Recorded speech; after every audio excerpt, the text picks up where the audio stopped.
नमस्ते। सोचिए, क्या ऐसा हो सकता है कि एक ही तस्वीर के दो बिल्कुल अलग-अलग मतलब निकलें?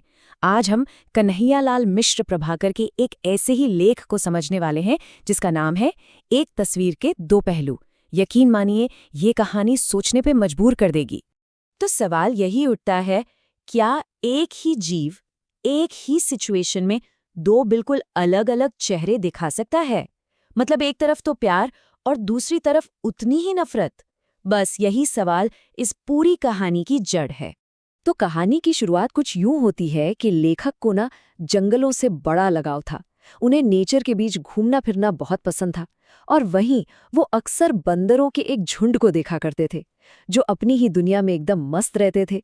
ये जो तस्वीर है ना, ये उसी आजाद दुनिया की एक झलक है। तो चलिए सबसे पहले उस तस्वीर का पहला पहलू देखते हैं, एक ऐसी दुनिया जहां सिर्फ और सिर्फ आजादी है। लेखक ने गौर किया कि जंगल में इन बंदरों की जिंदगी कितनी सिंपल और प्यार भरी थी। मतलब वो एक दूसरे की पूंछ खींच रहे हैं, एक दूसरे के पीछे दौड़ रहे हैं और उनकी इन शरारतों में भी ना एक अपनापन सा था। ऐसा लगता था जैसे उनका पूरा समाज ही खेल कूद और प्यार पर टिका हो। ये सब देखकर लेखक के मन से बस यही निकला, इनमें आपस में कितना प्यार है, इनकी जिंदगी कितनी सीधी सरल है। उन्हें ऐसा महसूस हुआ कि जानवरों की इस दुनिया में जलन या नफरत जैसी कोई चीज है ही नहीं, बस एक नेचुरल सा प्यार है। और ये सीन तो इस प्यार को और भी खूबसूरती से दिखाता है। एक माँ है जो अपने दो शैतान बच्चों को सुलाने की कोशिश में लगी है, पर वो इतने चंचल हैं कि बस काबू में ही नहीं आ रहे। माँ परेशान तो है, लेकिन उसकी उस झुंझुलाहट में भी ना एक गहरा प्यार छिपा हुआ है। कहते हैं ना, प्यार में हार भी होती है और जीत भी। लेकिन अब कहानी में एक ऐसा ट्विस्ट आता है जो उस खूबसूरत तस्वीर को हमेशा हमेशा के लिए बदल कर रख देगा। चलिए देखते हैं आगे हुआ क्या। जंगल के उस प्यारे से अनुभव के बाद लेखक ने कुछ ऐसा देखा जिसने उन्हें अंदर तक झकझोर दिया। वो जो खूबसूरत तस्वीर थी ना, अब वो एक बुरे सपने में बदलने जा रही थी। एक दिन लेखक की नज़र एक जालीदार गाड़ी पर पड़ी और उसके अंदर वही बंदर थे। लेकिन अब वो आज़ाद नहीं थे। वो एक पिंजरे में बंद थे और एक दूसरे पर गुस्से से झपट रहे थे।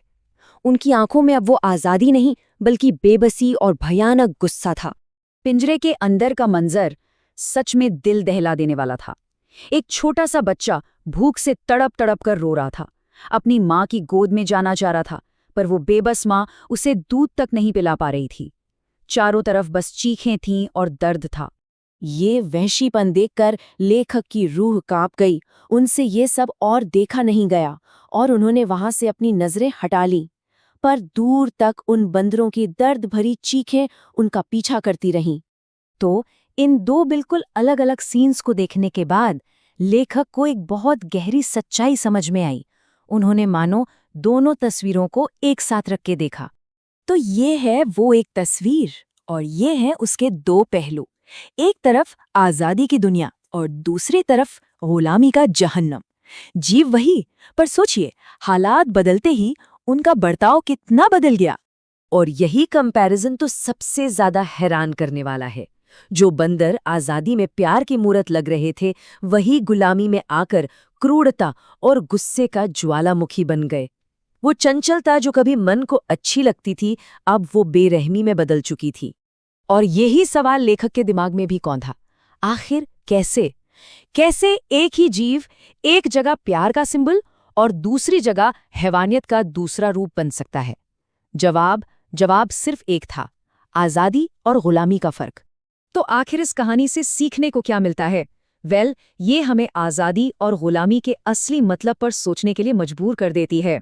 तो देखिए, आजादी का मतलब सिर्फ कहीं भी आने जाने की छूट नहीं है।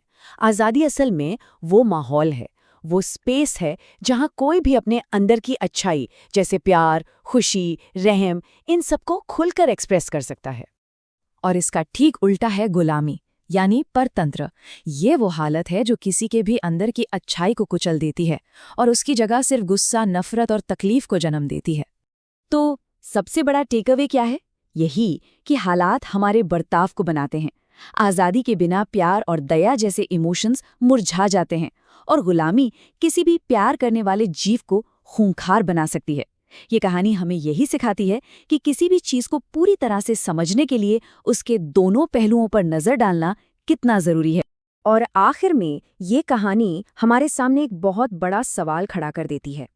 अगर आज़ादी हर जीव के अंदर की अच्छाई को बाहर लाती है, तो फिर ये हक सिर्फ इंसानों तक ही क्यों सिमटा हुआ है? इस पर सोचना वाकई बहुत ज़रूरी है।